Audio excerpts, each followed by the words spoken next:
thank you for joining in on that poll. We will be using the poll one more time in a few minutes, so you can go ahead and keep that screen open on your phone, and then we'll go to the next slide. So today we're going to talk about defining online presence, what that means, and then we're going to go into the benefits of a strong online presence. Next, we're going to talk a little bit more about what employers look for during online screening. So some of the data that I found around the question I just asked you, and most of you were right, spot on with those answers. Then we're going to talk a little bit about cleaning up your online reputation. And that's really just about adjusting your social media when you're in a job search. So this whole presentation is a bit more geared towards you searching for a job and your professional online reputation. Next, we'll talk about tips for building a personal website, because I truly believe that having your own virtual home base is a solution to a lot of the challenges with being screened online. And then I'm going to show you a few examples of sample websites, not just mine, from students like yourselves that I think are great examples of non-visual websites. So those who may not be working within a visual or performing arts field. And then I'm going to go over some tips, tools, and tricks. And then there'll be a Q&A section. So definitely hold your questions till the end. And if you have any, I would definitely love to answer. So what is online presence? So essentially, online presence is just your online reputation. So we have our in-person reputation. That is what we're known for because of what we've done in person, right? Really simple. Your online presence is about how you are represented online. The thing about the internet, though, is that you don't get to control every type of way that you are perceived online. You know, you may have been a part of things, or you may have started profiles for things that are kind of creating a cumulative reputation for yourself, whether we like it or not. And so we're going to talk about what that means. It's also your collective existence that can be found online via an online search. So this is really about people looking for you, right? So again, in the context of looking for a job, in the context of building your career, we're talking about people looking for you, because we want people to look for us online. Actually, this is a good thing for employers to be looking for you. A great example, or clients, right? So I'm a consultant and I do career development and coaching on the side. And just recently, one of my past students from like maybe 2013 reached out to me saying like, hey, do you do one-on-one coaching? And she found me on LinkedIn. This is a LinkedIn DM, and became a client, right? So you want people to search you and to be able to find you. And the last thing is just your digital footprint. So it's essentially just your online reputation. All right, so again, so I started off in student affairs and as an RA, so I'm really into activities, and I also think that Zoom can be very boring. So I'm trying to keep this as engaging as possible. So now we're going to Google our names. So it's important that you Google your name at least every month to see what search results are coming up, so that you can either clean up things, or you can also be alerted about new ways that your name is popping up on the internet. So now we're going to do a little bit of an activity. So I want you to go to your internet browser, and I want you to type in your first and last name, and I want you to scroll through the first 3 pages of results. And I just want you to have a little bit of a reflection on taking yourself outside of yourself, and what are you finding about yourself in these results? And then you're going to scan the QR code again in just 1 second when you're finished. And then you're going to rate yourself with a star. So 1 being poor and 5 being strong, in terms of how you feel that your online presence stands right now based on those 3 pages of results. So I'm going to activate that poll question while you just take a browse through those, and just try to be as subjective as possible. Try to act like you don't know who you are, and just what is coming up for you in your search results. All right. And once you're done, go ahead and scan the code again. And the question is, after reviewing your Google results, how would you rate your current online presence based on what your major is, based on your career goals, based on what you want your reputation to be to others, and also based on what's out there about you? So just give yourself a 1 to 5 star rating. Think of it as a little bit of a review for yourself, and then we'll move on. So I'll give you about maybe another minute just to review those results, what's popping up for you. And if you are comfortable, type into the chat room the types of things that are coming up. Is your LinkedIn profile coming up? Is an old website from middle school coming up? Is your social media profile coming up? What's coming up for you? Is there anything that you don't want to see? Is there anything that you're excited that you see that represents who you are as a professional, as a student, as a practitioner, as a researcher, etc.? All right, so let's get into some of these results. Hey, Lonnie, I just want to mention we have a question in the chat you might want to take a look at and address, because I think a couple of us are thinking the same question. Sure, okay. Thank you. All right, so right now in the lead is, I believe, about 3 stars. So most people feel like moderately comfortable about that. Let's see. Yes, yes, Abby, great question. And you are absolutely right. And yes, there is. And we're going to talk about that during tips, tricks, and tools. So yes, yes, there is a way. And I found it for you. I researched it all. I'm like super thorough when I do presentations. I kind of get obsessive. All right, so it looks like 33% of people gave themselves a 2. No one gave themselves a 1, which is great. And then we have 50% of people who gave themselves 3s. And then one person who gave themselves, 17% of people gave themselves a 4. That's great. So it's great to hear those results. All right, so I'm gonna close the poll. So we won't be using Slido for the rest, so you can definitely close that. All right, so I want to start with a quote. In many ways, social media is the only way to be seen right now. If you're looking for a job, potential employers who can't meet you in person will likely take that additional step to take a peek into your online life. So as I was speaking to Laura about planning this event, when we think about the landscape of professional development and careers right now, we're totally just about 99.9% virtual right now. Whereas though prior to COVID, your whole objective was to reach out online in some cases to get an in-person experience with a potential employer. I know for me, like I come alive when people meet me. Like there aren't any interviews that I've ever gone to where I didn't land a job. There just aren't. Like there have been jobs that I haven't gotten an interview for, but I've never walked into the physical presence of someone and not, landed the job. And that's because there's something special about being in person. But right now we're living in a virtual world where not only are we having interviews via Zoom, now we may never meet our employer in person for a long time, which is very strange. Even for myself, I started at TC right when lockdown started. So actually I've never met any of my students in person. So the only person I met was my supervisor, which was pre-COVID. So I'm saying this to say, and I'm putting this quote up to say that we have to get a bit more comfortable with being seen online in a different way than we did before, because it's not just about being seen online and then being seen in person. Our online presence is actually our only presence right now. So let that sink in. So the next slide is called Where Can They Find You? So this is a bit obvious, but social media, of course. And when I say social media, I excluded LinkedIn because although social media, LinkedIn is a social media platform, essentially, it is a professional social media platform. But when I say social media, I'm speaking of TikTok, Facebook, Instagram, Snapchat, and those types of social media sites, Twitter, that may or may not include your professional interest or may not be a part of your professional persona. So LinkedIn, of course, is where people can find you. Google, we already know that, search results. Your online portfolio, so we're going to talk about having your own online portfolio, especially as a graduate student. If your program does not require it, I think it's something that you should think of, whether you're a first year or a second year or a PhD student. Online profiles. So a lot of times our search results yield from online profiles that we set up. Maybe it was a professional organization, maybe it was Blue Apron, maybe it was anything that, like I know like my Behance profile from when I was a student is still out there on the internet, but I don't mind that because that's related to who I am as an artist. So it's fine. I don't really use it anymore, but it doesn't look bad that I have a Behance profile from 2018 to me. I'm okay with that. It's showing my trajectory and it's fine.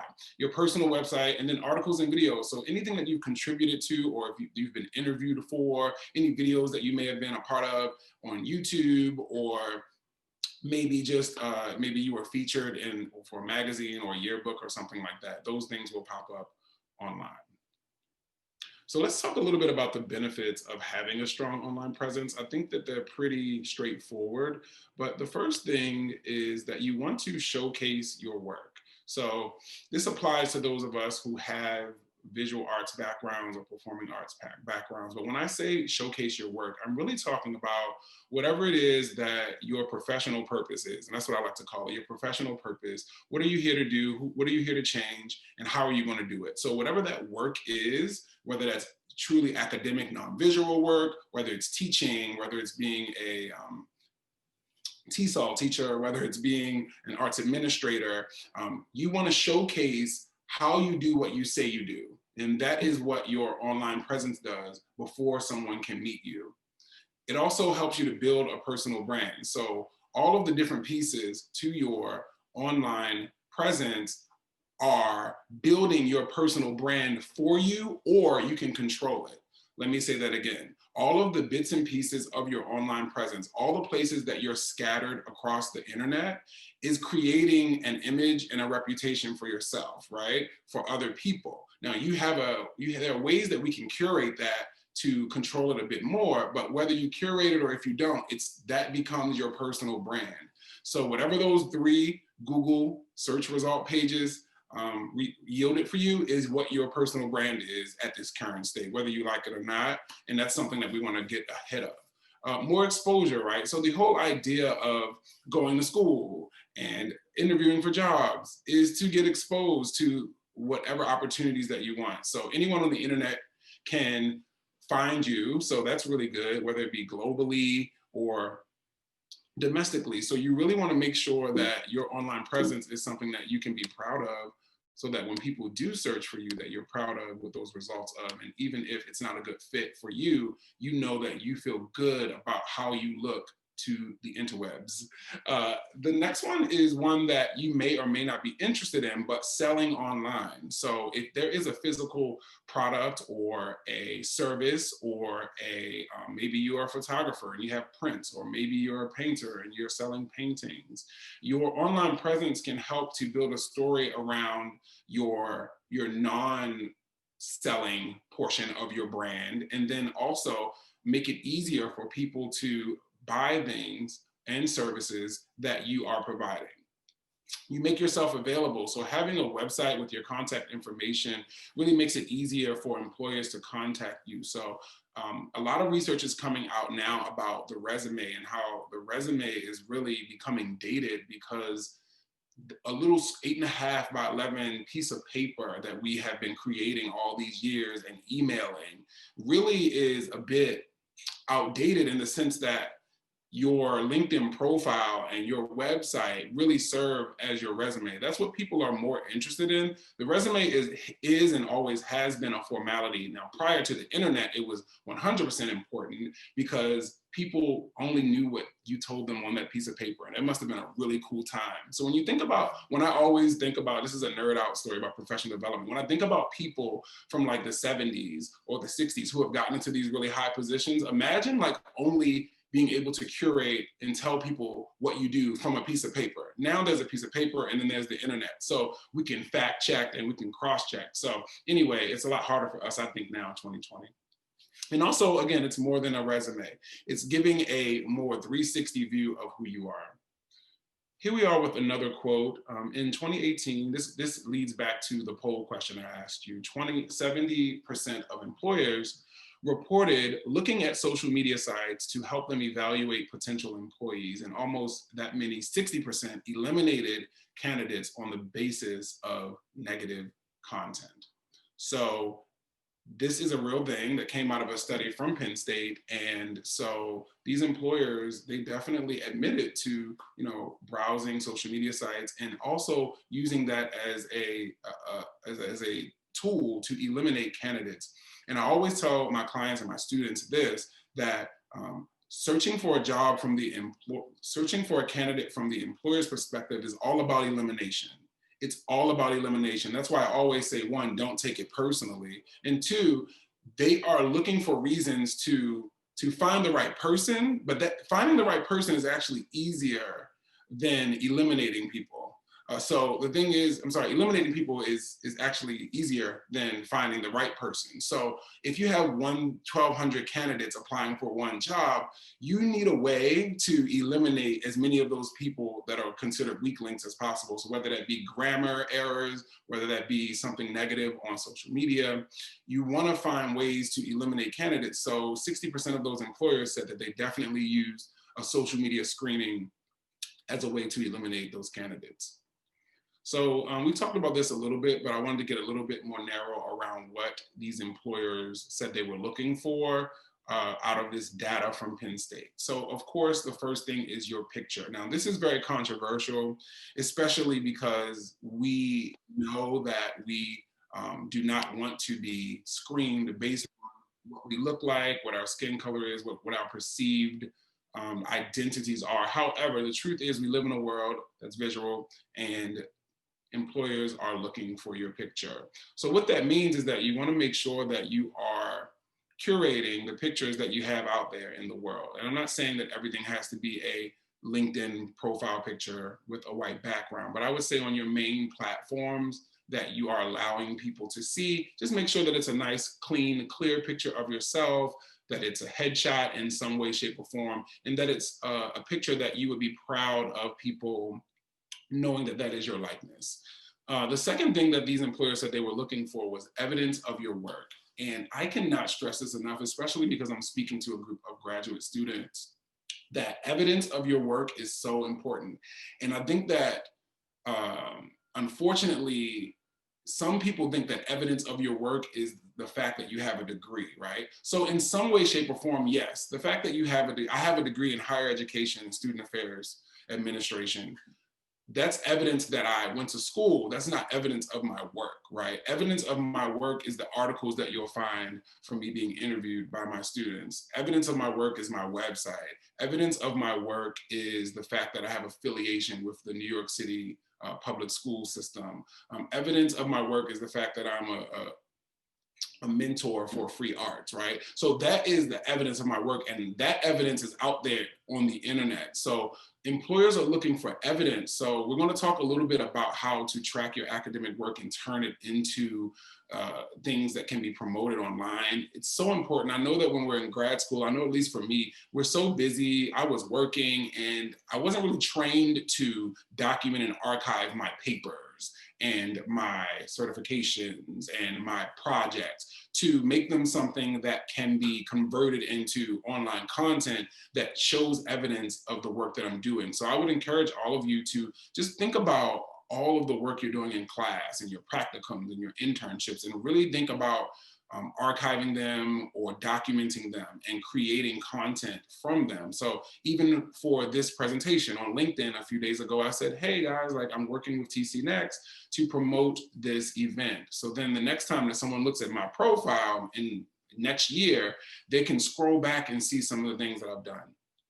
Okay, so employers were also looking for the size of the candidate's digital footprint. That is like, how far is your reach, right, in different places? So are there results coming up for you in multiple different platforms? Are you active in your industry, right? So they were looking for that. And then they were also, as someone mentioned, I think someone said non-sketchiness. So I love that better than what I wrote, which is your character and your behavior. So whether we like it or not, employers are trying to assume who we are, right?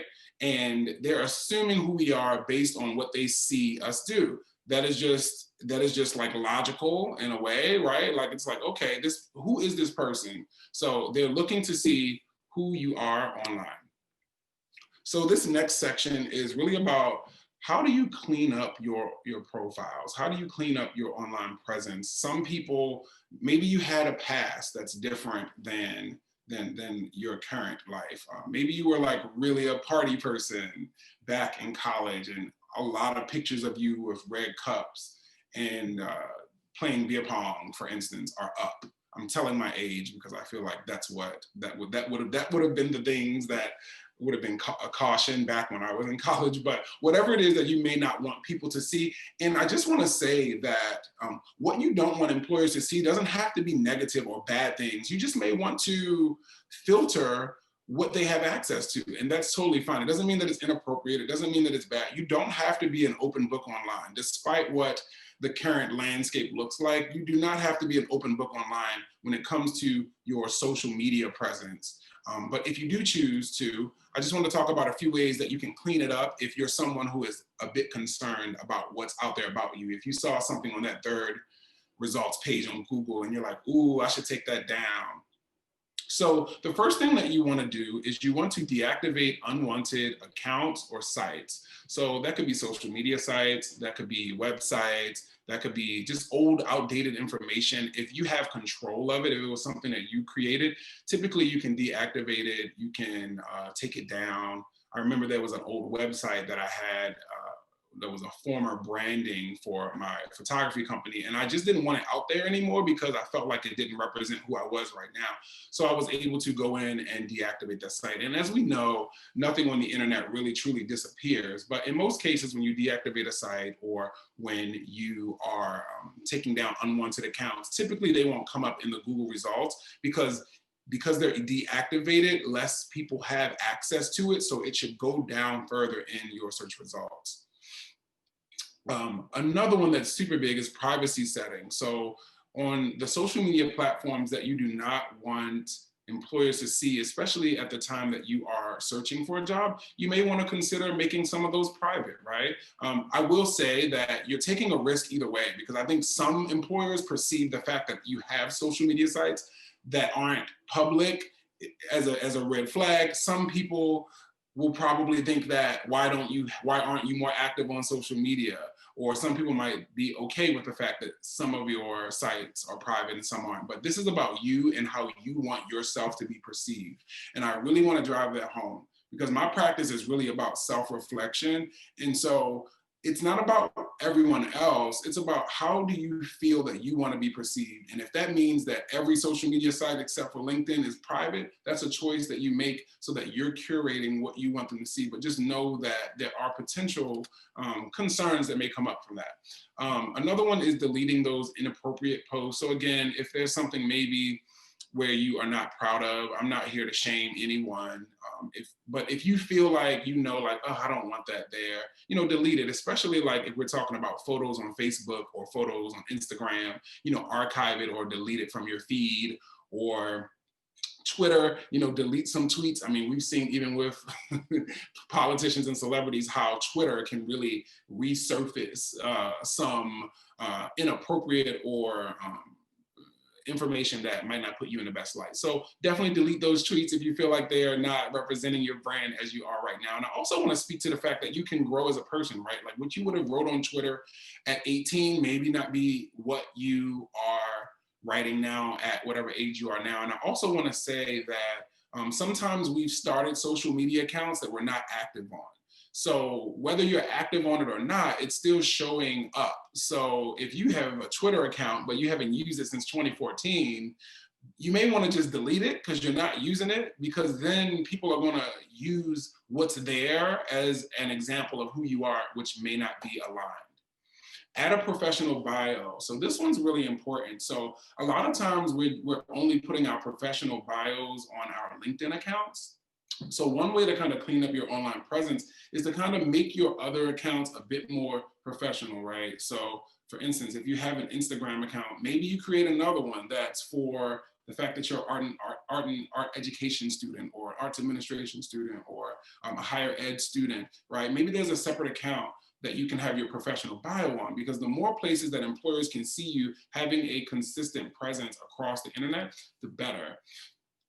Adding profile headshots and background photos. I would say that for the most part, I, as a photographer and as a professional development specialist, I say, try to use the same headshot or picture across platforms if you can, right? It just looks more clean, it's more recognizable, and it shows that you're putting intention into your your online presence, and also that you are up to date, because a lot about social media is about being up to date. A lot about your online presence is about being up to date. If your picture from LinkedIn is from 2016, and then we go to Instagram and we can see current pictures of you, then we start to have this brand recognition issue. It's almost, I like to say, going to Target and on the outside it's a Target, on the inside it's a Walmart. That would be super confusing and sad, right? So that's the same impression you're giving if one headshot over here on LinkedIn is crisp and clean, and then maybe over here on Twitter it's, you know, something else, and it's unrecognizable and it doesn't match. The next thing you can do to clean up your online presence is actually be more active on LinkedIn. And I know that if you've been to a career coach before, or a counselor or a teacher, you've heard LinkedIn 1,000 times, but LinkedIn really is a great tool to improve your online presence. It's a great tool to connect, but it's also a social media site, so you can post things. So the more active you are on LinkedIn, the more Google results are going to come up from things that you've done on LinkedIn. And that essentially is what you want employers to see first. So I'm going to move in a little bit more and talk about controlling the narrative, as I call it, which is creating your own personal website. So as you saw from the slide at the beginning, I have a personal website and I have a whole lot of titles. And I think for me, it's always been hard for me to create a online presence that I was proud of and that really fit in everything that I did. And I know that for a lot of you who may be career changers, some of your undergraduate or master's degrees may be different than your PhD degrees. You may be in different industries, and you may be also holding different practices that may or may not relate to your degree. And that's totally okay, as long as you want the whole narrative to be about all the things you do. I feel like for me, because of my personality and because of my perspective, that I'm okay with being a multi-hyphenate, and I'm okay with maybe someone being confused, like, is this a website? Is this a fashion site? Is this career development? What is this? I'm okay with that. And I took that into the whole idea of who I wanted to be online. So I'm okay with that. But if you're not, definitely just choose who you want to be online and then just work with your personal brand in that way. So why do we have a personal website? Like, what's the point, Lonnie? So the first point is a personal website gives you control, right? So curate, control over your online image and your brand. So no, having an online website doesn't change everything else that's out there about you, but what it does do is it creates a kind of like home base for who you are, that you're controlling. And I think that LinkedIn, in the same way, is another way to control who you are, right? How people see you. So having a personal website, honestly, is also a bit impressive, I think, to employers, because as easy as it is to create one, a lot of people don't have them. A lot of people don't have them. So the fact that you have one is already a thumbs up, and it's your virtual home base. It gives you control over your online image. So you can do whatever makes the most sense to you and your brand on your website, because it's yours. And you also can use it to update and put up your work history, your relevant publications, and your personal interests. So a few tips for building your online portfolio. The first thing you want to do is you want to consider your audience. And this is super important, because whoever your audience is going to determine how you design your site, how accessible it is, who it's for, what age group are the people that are going to be looking at your website. Also, are employers going to be looking at it? Is this for employers? Is this for friends? Is this just for you? Is this just for fun?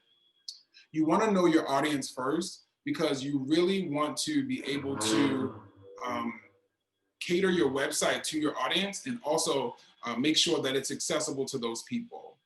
The next thing you want to do is choose a domain name. Of course, this is pretty simple, but I just wanted to mention the fact that it's super important for you to use your name in your domain name, especially if this online portfolio or this website is to gain you employment opportunities. One, you want your name to be recognizable. So you want your website to remind people of what your name is. So if my name, for instance, my website is just lonniewastthethird.com. If you have a more common name, you may have to use like an initial or a middle initial or something to kind of make it distinguished from a domain name that's not already taken because of your common name.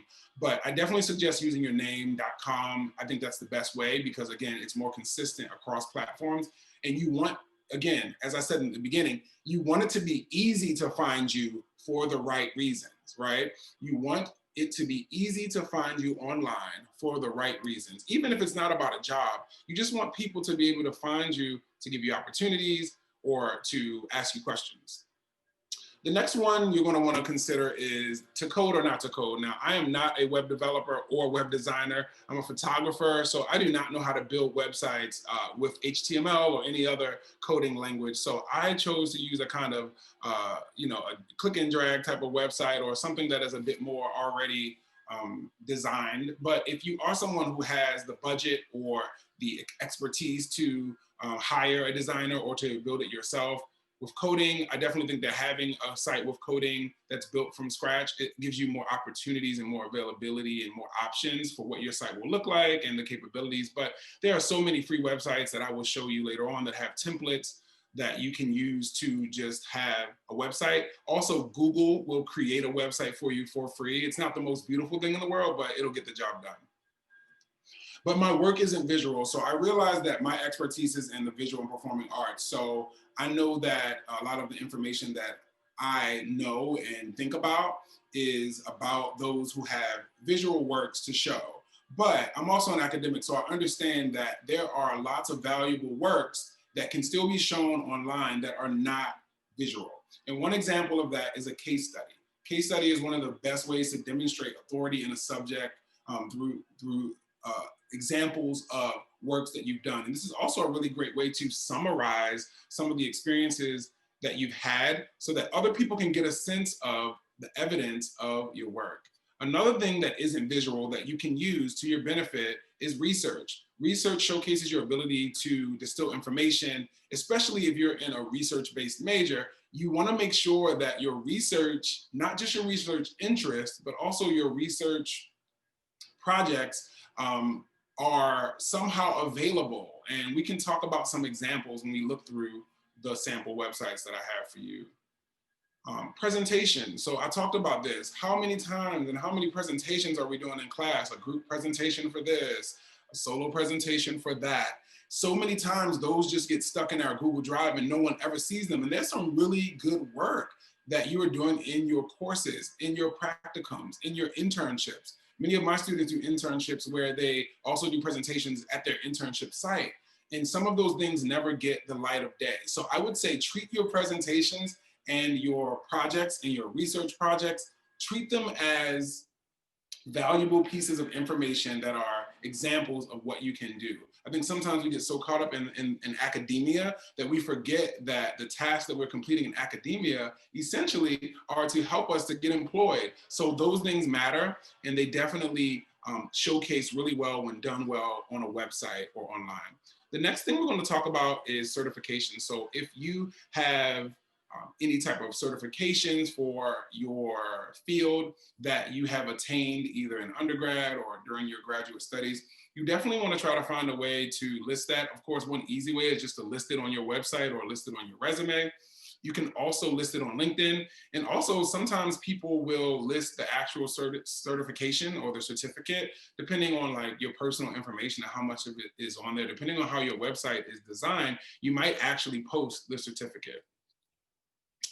All right, so I want to look at a couple of websites first, and then I'll go back to talk about some great ideas for sections for your website. And remember, if you have questions, go ahead and write them in the chat room. So the first student is a non-TC student, and her name is Kate Myers-Emery. I wanted to give you an example of a TC student and a non-TC student just because I just wanted you to see. I believe she goes to Michigan University or something like that. She promotes herself as a digital engagement, anthropology, and cultural heritage specialist. So the one thing I love about this website is that at the top, I know what her name is, right? So we talked about making sure that your name is very prominent. And then I see these 3 words that are keywords around how she is building my image of who she is. So I see digital engagement, anthropology, and cultural heritage. So most of our minds are already kind of whirling around that. So we're gonna go to Kate's website and just walk around a little bit, you know? And I don't know her, by the way, and this is a public site that was actually posted on the university's website, so I knew it was safe to use. So we see here that the first thing that she hits us with is an about me. Her about me is a little long, but again, she's an academic person. She's an anthropologist. She has a PhD, so it makes sense. Like, she can write, you know, she's writing, she's telling us who she is. We see an image here. We're going to assume that this is her. We see her in what looks like a gallery or what looks like a museum, or probably a gallery actually. So we already have a image around where she may work, what her interests are. So I really want to point out a few things that I think she did that I think are really great in terms of not being a person who has a visual job or industry, but still showing your work. So we can see that she has a section up here called digital projects, right?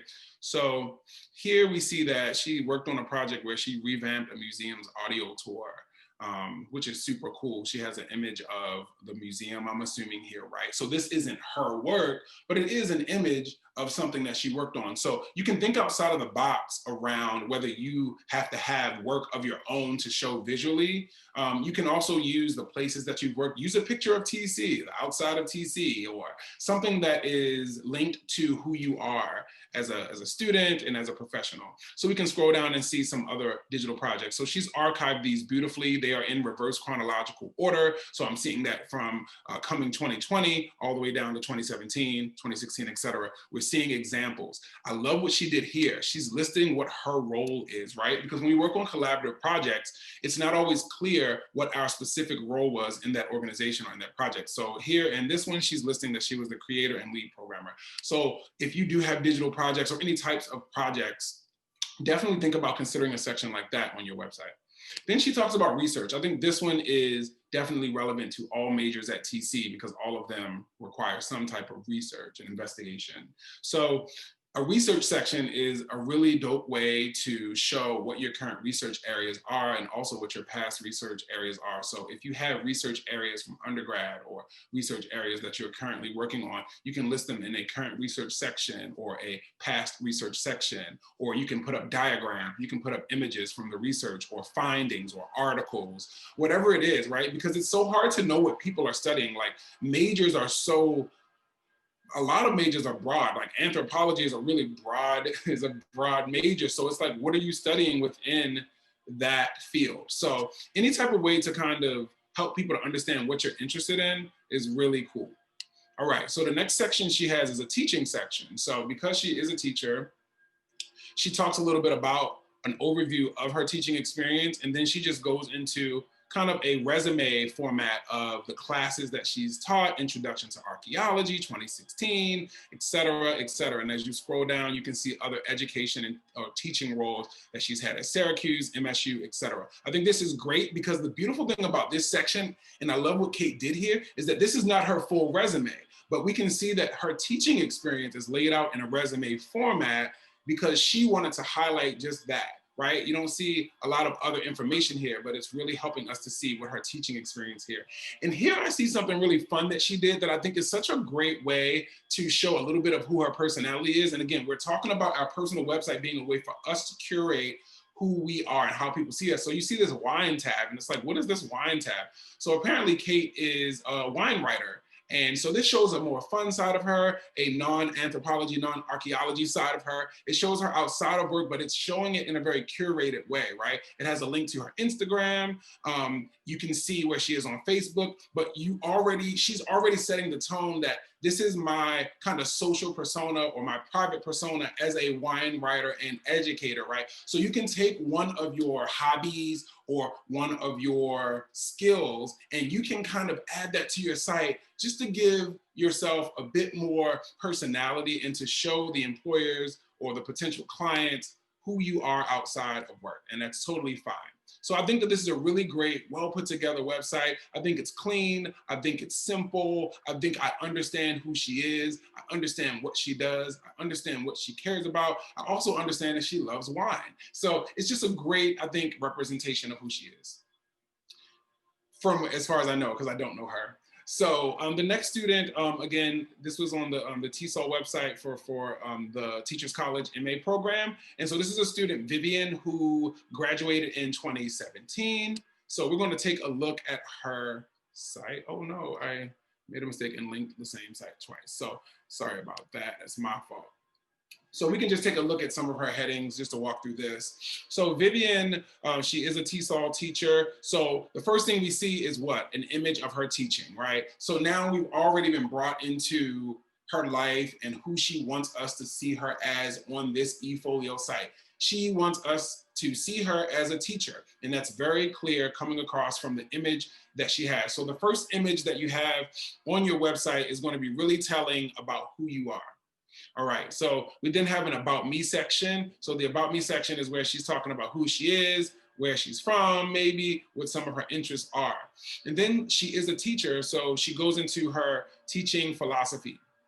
Her teaching philosophy is already listed out there. And sorry about that link. I will send it out later in a follow-up just so you can see it. And then she has some resources of things that she's worked on throughout her career. And then she's also going to list resources for other TESOL teachers, right? So now her website becomes a resource site for other TESOL teachers. So that's another way that you can kind of bridge the gap with your online presence is by building a resource bank for other people in your field. So I'm taking a look at the time and I want to make sure that we get to questions. Tips, tools, and tricks. I just want to talk about a little bit. So someone so brilliantly asked earlier, is there a way to look at yourself online? Incognito is what they call it. And yes, there is. So if you just Google, Chrome incognito mode, it will give you a couple of steps to search for yourself in a way that other people will see you. So you'll see a sign like this that says you've gone incognito. So then you'll be able, this is different from private browsing, but it's essentially the Google results are not going to be skewed based on the fact that it's you looking for it. Because what Google does is that Google starts to build a relationship with you in your search history. So you want to see what other people see. So definitely look up incognito mode on Chrome. And I believe other browsers like Safari also have an incognito mode. I also wanted to talk a little bit about another tool, which is Google Alerts. So just search Google Alerts in Google and it'll bring you up to this site. So what you can do is you can create alerts about any type of phrases. So like, for instance, I have an alert on my actual name. So this helps me to get an alert anytime my name is mentioned on the internet. So then I can go and see what it is, one, to promote it, because sometimes your name comes up when you're not sure, right? You may be featured in something that you interviewed for like months ago, and all of a sudden they just published the article, but they didn't tell you, or someone's mentioning you online. So in a review or something like that. So you want to make sure that your alerts are on. So you can set these alerts for anything, right? It's not just about yourself and cleaning up your online presence. You can set alerts for your industry. Like you may want to know about art education, or you may want to know about arts administration. You may want to know about higher education. So this is a good tool to have. And then I also have listed a few websites if you're someone who has not started your online presence in terms of creating a personal website. Google Sites is one that I think is very it's kind of standard and not as fun, but it gets the job done. As I said before, if you're looking more for e-portfolio, you can use Wix, Squarespace, WordPress, Weebly, and Adobe Portfolio as well. Adobe Portfolio, of course, is geared more towards creators, but I always say be creative. And just because something is, a lot of the templates that I've used are for like magazines, and I'm not a magazine publication, but I like the way it was laid out, and you can change it to be what you want it to be. I would say just the tip about this is that WordPress is, of all of these, the one that is a bit more adaptable, where you can purchase different templates and you have more abilities to change things. So we're going to switch over to Q&A with our time left, and I'm going to check the chat room to see any type of questions. Oh, look at that. I already put the website builders up. I'll go back to that slide because since that was a question, I'll go back to that slide while I look through this. So yes, these are the website builders that I suggest. I use Squarespace. I love the aesthetics of Squarespace. So, oh, I see some higher ed folks in here. So that's great. What's up? What's up? Are there any other questions that I could answer for you while I am here? Because we are nearing the end of our presentation. Any questions? I'm putting my contact info up, and Rachel's going to drop it into the chat room as well. So if you do have questions, of course, afterwards, this is my TC email. Feel free to reach out to me. Again, I am working from home in the arts administration program. My website is just lonniewoods3rd.com. So if you want to do some more snooping around to see what my online presence is, feel free, because I felt like I couldn't not be forward about who I am online while teaching you about how you could present yourself online. And also a link to my LinkedIn profile. So if you'd like to add me on LinkedIn, I would love to have you as a connection. Any questions, you can ask those live, or you may definitely write it into the chat. I'm here. You're welcome. I wanted to show you guys again, since we have like a minute, I wanted to actually take you to my website and talk about the section that I think I'm most proud of in terms of how I have translated my professional work. So as I said before, I'm a blogger, a content creator, I'm a lifestyle person outside of work. And I also am an educator and I am a teacher. So I wanted a website that kind of encapsulated all that. I also just opened a retail component. So I'm selling things, I'm selling services, I'm selling physical products, but I wanted to go ahead to the work with me section because I think that this is a really cool way that I've done this. So what I've done is I've broken up my work with me section into categories. So services, my resume, my past projects, my photography portfolio, my video portfolio, and then payment for clients who are paying me. So the services section kind of breaks down my services into 5 different categories. So that would be career development and college counseling. So that's higher up because I know that some of my former students or parents of college students may want to book me for services. So this is just another way to think about how you can kind of break down your site. And then my past projects I'm pretty proud of as well, because I've created links to with images of past projects that I've worked on, including guest curation and brand partnerships, so that whatever audience is looking at my website, that they can have a look into some of the things that I've done before.